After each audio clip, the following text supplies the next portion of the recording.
താങ്കൾ എന്തൊക്കെ പഠിച്ചു, താങ്കൾക്ക് എത്ര ഭാഷയിൽ സംസാരിക്കാൻ അറിയാം, ഇതൊന്നും ആൾക്കാർക്ക് അത്ര ധാരണയില്ലെന്ന് തോന്നിയിട്ടുണ്ട്. ശരിക്കും ആരാണ് ഈ ചാണ്ടി ഉമ്മൻ? എനിക്ക് ഒരു മാസ്റ്റേഴ്സും മാസ്റ്റേഴ്സ് ഹിസ്റ്ററി, ആ, പിന്നെ 2 LLM, രണ്ടല്ലല്ല. പിന്നെ 2 ഡിഗ്രീസ്. പിന്നെ ഇതുകൂടാതെ ഷോർട്ട് ടൈം കോഴ്സുകൾക്കൊക്കെ short term London School of Economics 2 short term കോഴ്സുണ്ട്.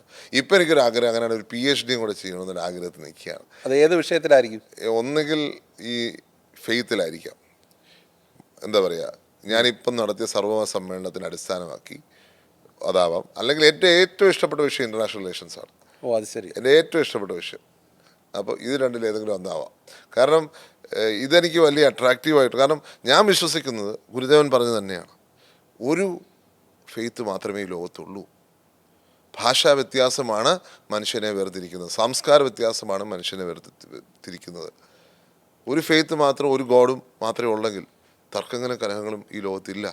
സമാധാനത്തിൽ നമ്മൾ ജീവിക്കണം. ഒരു ജാതി, ഒരു മതം, ഒരു ദൈവം.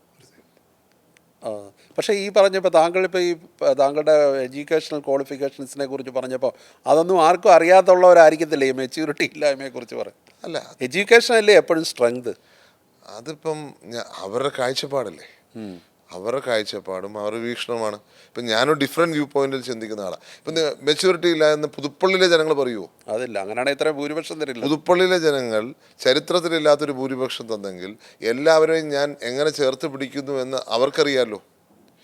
മാത്രമല്ല, കേരളത്തിൽ എവിടെ പോയാലും ജനങ്ങൾ നൽകുന്ന സ്നേഹം, ഞാൻ ആരോടെങ്കിലും മോശമായിട്ട് പെരുമാറിയിട്ടുണ്ടെങ്കിലോ അല്ലെങ്കിൽ എനിക്കൊരു പദവി കിട്ടാത്തപ്പോൾ ഞാൻ എങ്ങനെ പെരുമാറി എന്നുള്ളതാണ്. അന്നേരം കാണിച്ച മെച്യൂരിറ്റി എങ്ങനെയാണ് എനിക്ക് എൻ്റെ പിതാവ് പദവിയിലുണ്ടായിരുന്നപ്പോൾ ഞാൻ എങ്ങനെ പെരുമാറി എന്നുള്ളതാണ് അടുത്ത മെച്യൂരിറ്റി.